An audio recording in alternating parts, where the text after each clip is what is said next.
Hello and welcome to Saints and Sinners celebration of Pride Month. Yay, Gay Pride Month, Queer Pride Month. Yay, celebrate, celebrate.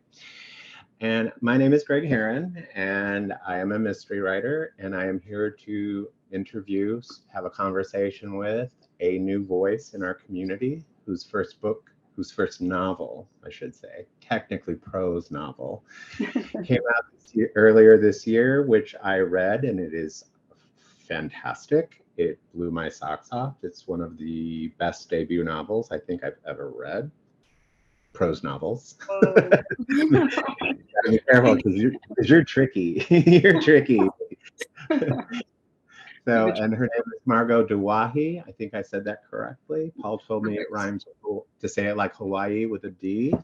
Perfect. So I my name is very simple and people screw it up. So I always try to make sure that I get everybody else's names correct. I can only imagine the hell you go through with your name. Heard it. I've heard it. And so I'm really excited to talk to you today. I heard you speak at Saints and Sinners. I went to your panel. I was absolutely fascinated. It's very exciting. Are you still writing the glow of the first novel experience for you? How's it going? It is wild. It's month 4.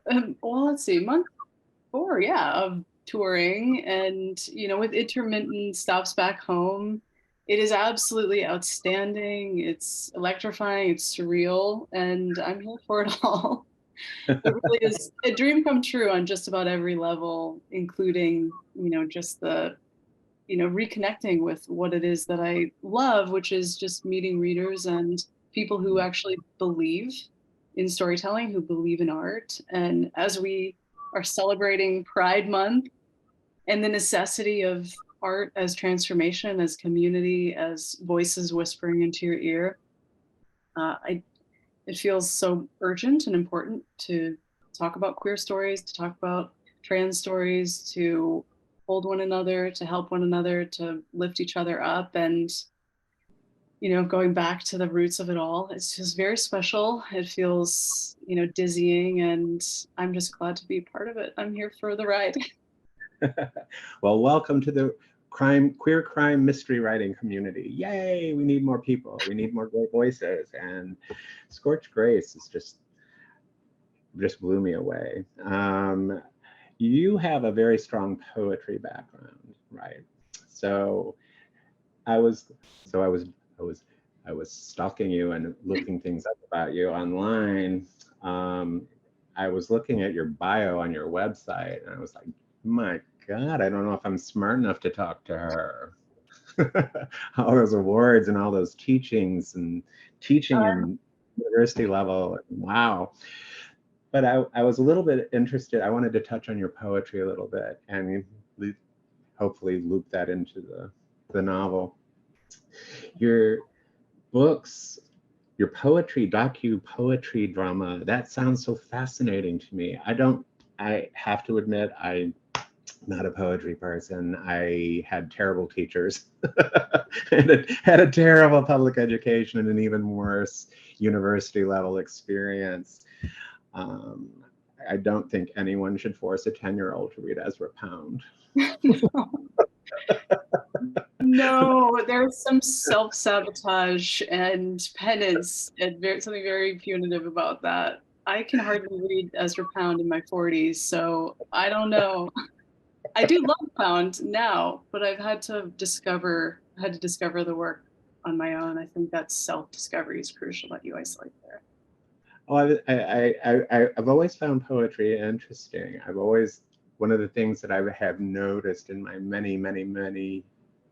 many years as a reader, because I always say I'm a reader. I was always a reader first before I was a writer. I've always been amazed by how lyrically and beautifully poets write fiction. Can you talk about how your poetry has influenced your fiction writing and how the rhythm of the words and getting that pacing? Yeah, absolutely. At odds, first blush, it would seem that they don't quite fit or are complements, especially within crime and mystery, because there's such a primacy of plot and movement and cadence in that rhythm. You want things to keep whipping along. And I love a page turner and I love poetry. So, but to me, they really do go together. And going back really to the roots of it for me with Poe, like when I first read Murders in the Rue Morgue and, the Purloined Letter and just those whack mysteries that are so creepy and so bleak. The one Telltale Heart, the confession of the murderer. I just fell in love with that dance of what's happening on the word level, the line level, but then that need, that absolute like mania to try to get ahead and see what is actually happening with this mysterious moment. So I've always had them linked in my mind.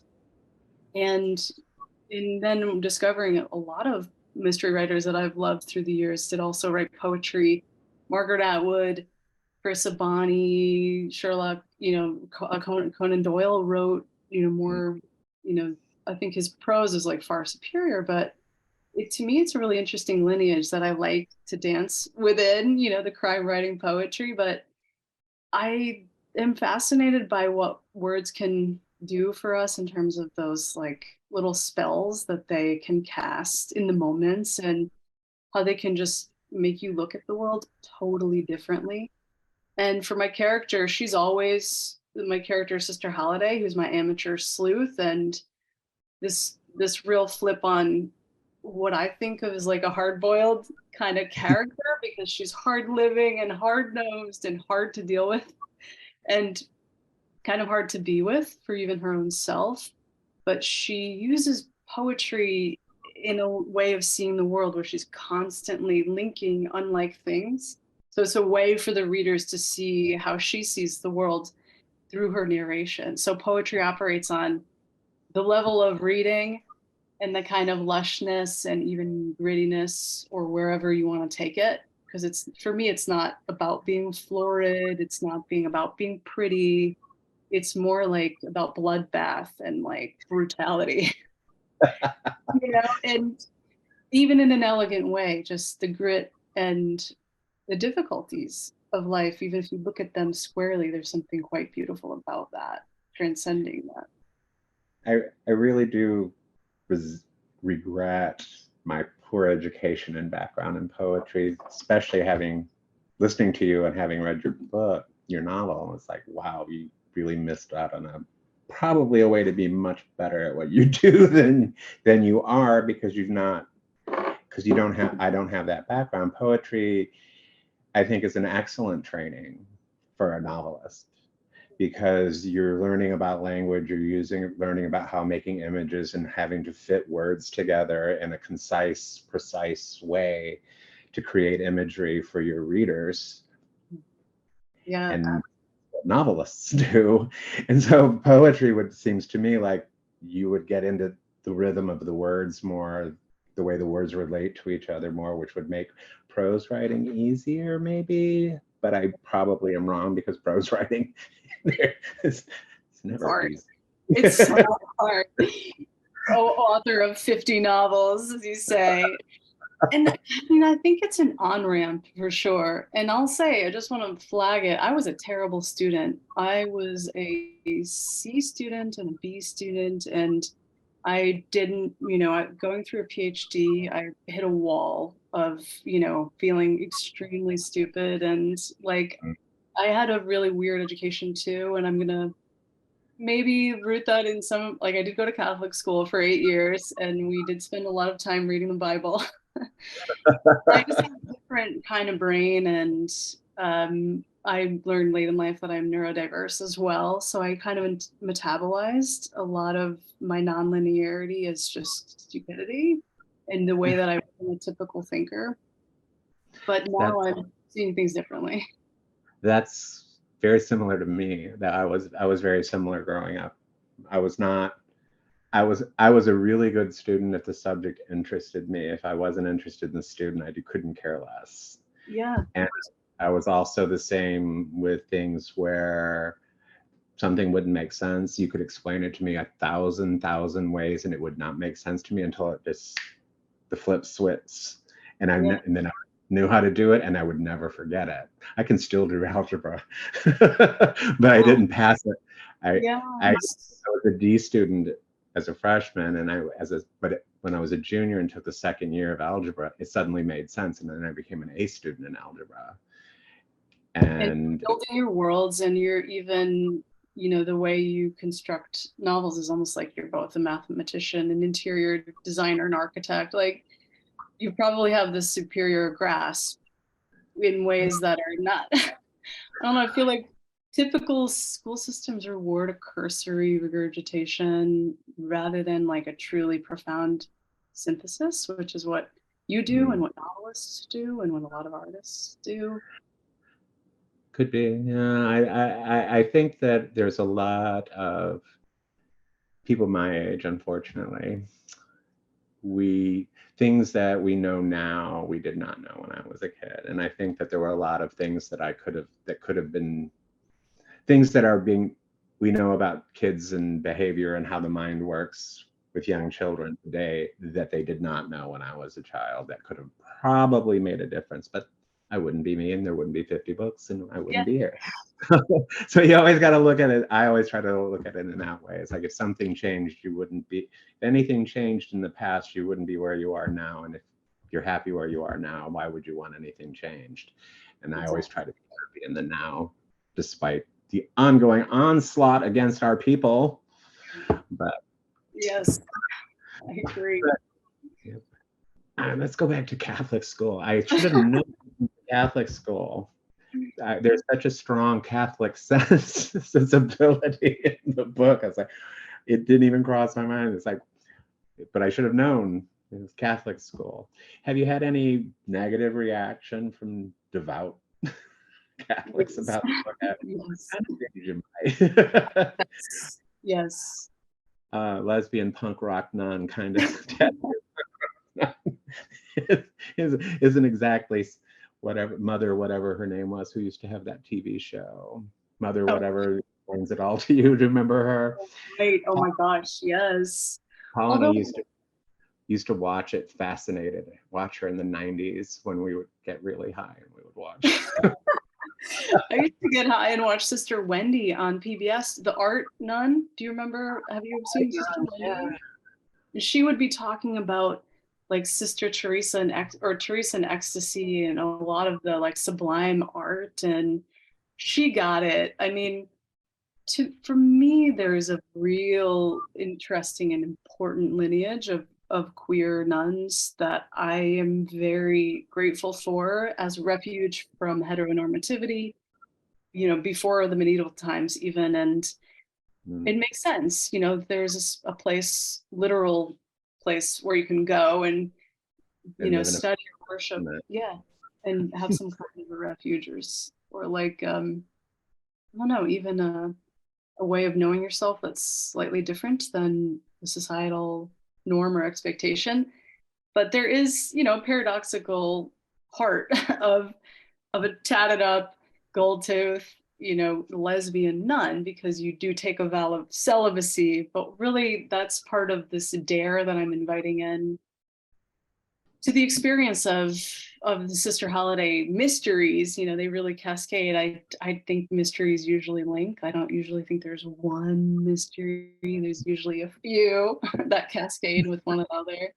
So can you be a celibate lesbian? Of course you can be. You know, can you be truly devout within a faith that asks of you a particular way of being?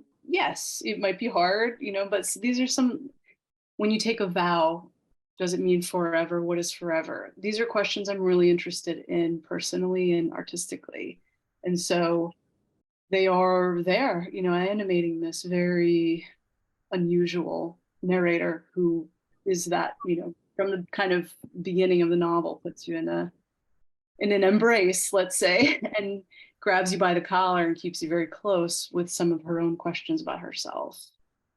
Well, that was one of the, I've always been drawn there's something about Catholicism, that Gothic sensibility of Catholicism that has always drawn me in some ways while repelling me at the same time.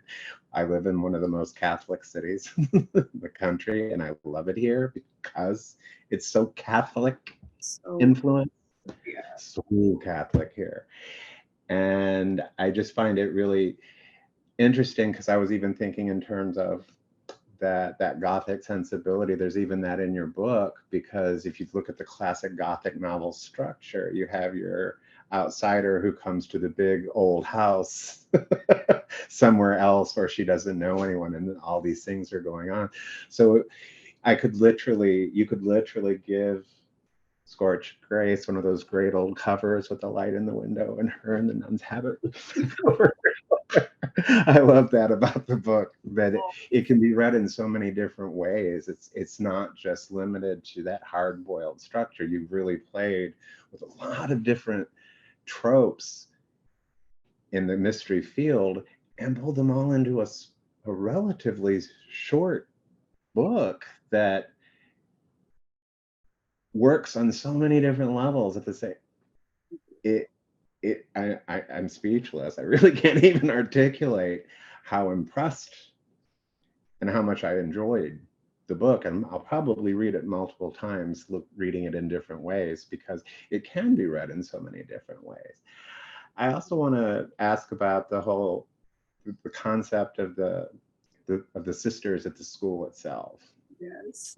As you really got into that whole, because you don't think in those ways, and like, oh, there's a community of nuns, even no matter how small it is, that we always think in terms of, oh, they're nuns, they're women of God, there's not going to be any issues of group dynamics, but it's group dynamics because they're human. And I scribbled a note when I was reading the book, it's like Real Housewives of the Convent.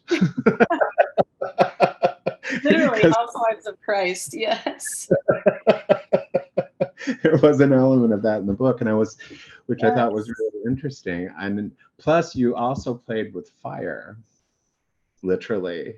The beauty of the danger and beauty of fire in New Orleans, and also the Real Housewives of the Convent.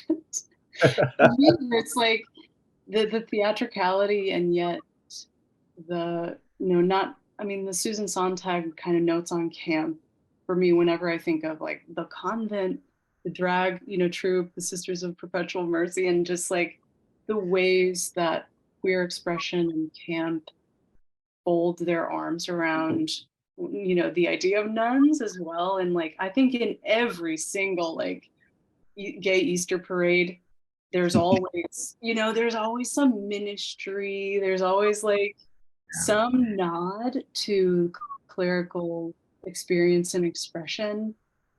I mean, to me, there's also like so noir of temptation and like, where do we give in and where do we, the idea of like restraint or something, but like it, I don't know, New Orleans is the perfect place to braid it all together. And in terms of like where people find themselves for whatever reasons, why are people drawn to it in terms of a storytelling perspective? I mean, probably the 10,000th author that's set some kind of story, in New Orleans. When I did live there, and I had the great fortune of living there for 2 years between 2008 and 2010, and worked with the Creative Alliance of New Orleans to rehab the studio at Colton on St. Claude and do some, work with literacy. And I had a 2-year grant, and we did the Queer Youth Project, which was really incredible. A lot of students who were displaced because of the hurricane and lost a lot of school time, like just reading and writing time for themselves. But I walked by the Ursuline convent in the corridor every day. And the austerity of what I imagined to be behind the walls in the convent, even though it was this grand, huge space and one of so many convents that I walked by in New Orleans. I mean, I lost count at one point of like all of the convents specifically, that captured my interest in it. And then I was thinking about as a little kid, taking piano lessons with the nuns in Scranton, Pennsylvania, and the austerity inside the convent, and then this lushness and sometimes intensity and incendiary nature and depravity and gorgeousness and masquerade. And like my roommate in New Orleans spent all year working on her costumes, you know, and I know that that's like the intensity. There's so many things that are just like at an 11. So I just felt like Scorch Grace is just at an 11 with a lot of the elements of it, and it felt like something that I needed to keep consistent. But again, the poetry helped me do that because of, you know, even at 11, you need to have a cadence and a rhythm so that it's just not all breakneck speed. So there are moments that can slow down, whether it's an erotic scene, whether it's a sensual scene through drinking of coffee, or the moments where we have kind of a corporeal experience to kind of slow down and then speed up again. And so that I felt like that helped me a lot keep a sense of the intensity while keeping it within a like that duende fiery passion dance. One of the things that I greatly enjoyed, well, there was nothing I didn't enjoy, but one of the things I really greatly enjoyed was your depiction of New Orleans. You really did a great job of capturing what it actually feels like to live here. And I just wanted to ask, how on earth did you come up with all those amazing metaphors and similes for damp and heat? I mean, I literally have made notes like, okay, I'm stealing this, I'm stealing this, I'm stealing this. Oh, this has been recorded. Oops. But you really did a great job of New Orleans, especially for somebody who's only here for 2 years. It's like you got it. And that was, New Orleanians can be very particular about books. Oh, yes.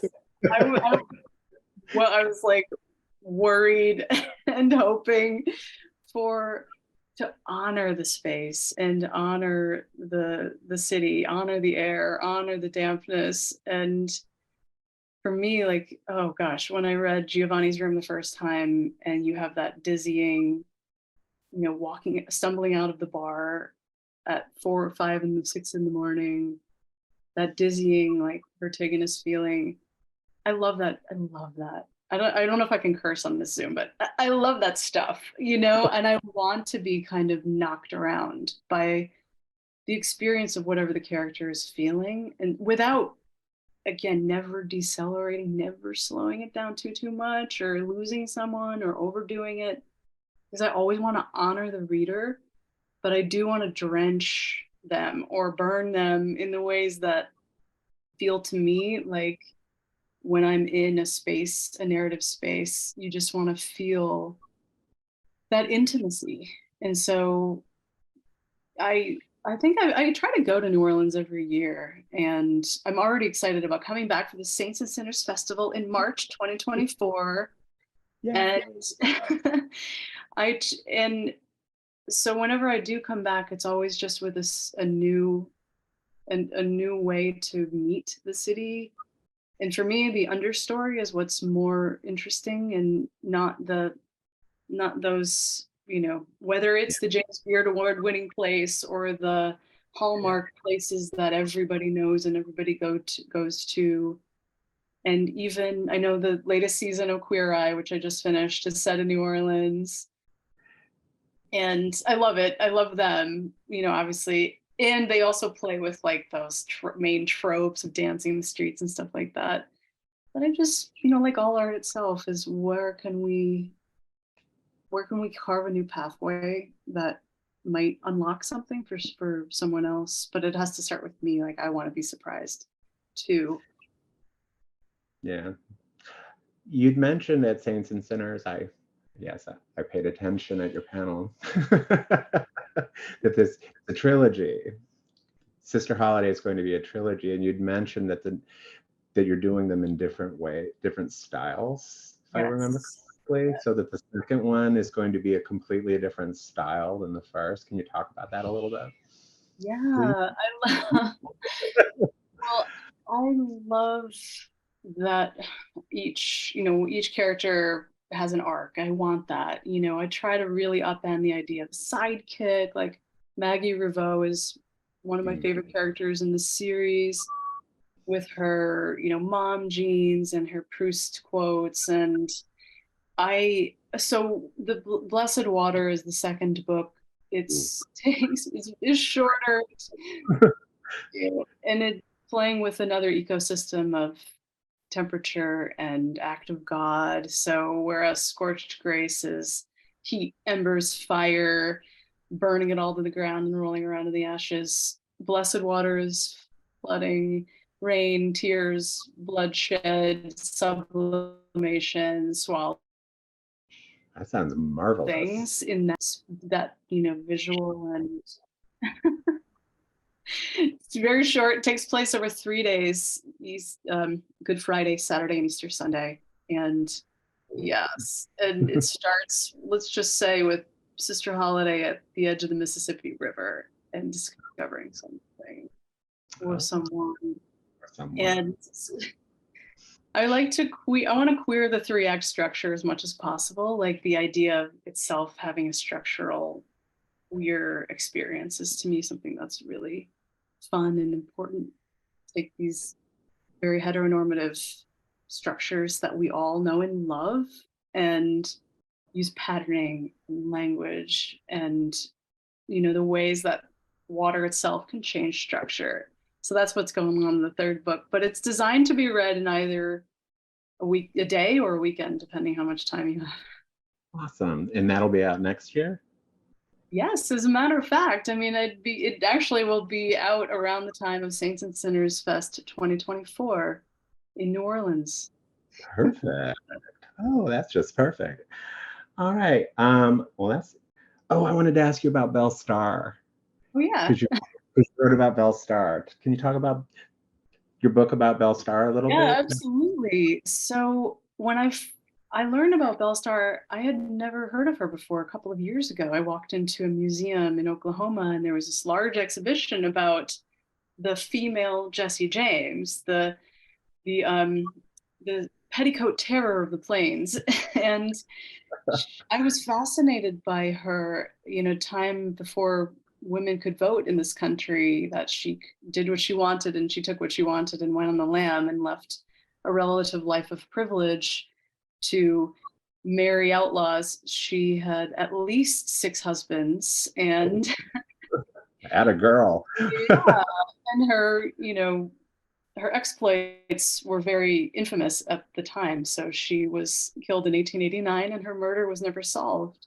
So you have this cold case, you have this feminist anti-hero, and a lot of question marks about who she was, and a lot of spurious claims about her. People, made up a lot of headlines because it was a time where there were no libel laws. So I wanted to understand the emotional core of who she was. So I wrote a poetry book based on documentary evidence about her life. So it's called Bandit Queen: The Runaway Story of Belle Starr. And it's a poetry documentary experience. So it's art. It's not, history book, but it's based on evidence. It's based on documents and letters and of pictures of her, which aren't very many. But I think poetry can hold space for asking and interrogating real people in unique ways and thinking like just emotionally about them. So that's why I wanted to do it in that format. That sounds fascinating. It absolutely does. So thank you for joining us today. Thank you for coming to Saints and Sinners this year. Thank you for coming back next year. I hope all of you who are watching will buy Margot's amazing debut mystery novel, which is probably going to win all the awards next year. And I hope you will enjoy it, probably even more than I did, which I find hard to believe, but anything is possible. It is an amazing book. Margot is a fascinating speaker. Please come see her at Saints and Sinners next year. And it's been my pleasure talking to you, Margot, and I hope to do so again many, many, many more times in the future. Thank you, Greg.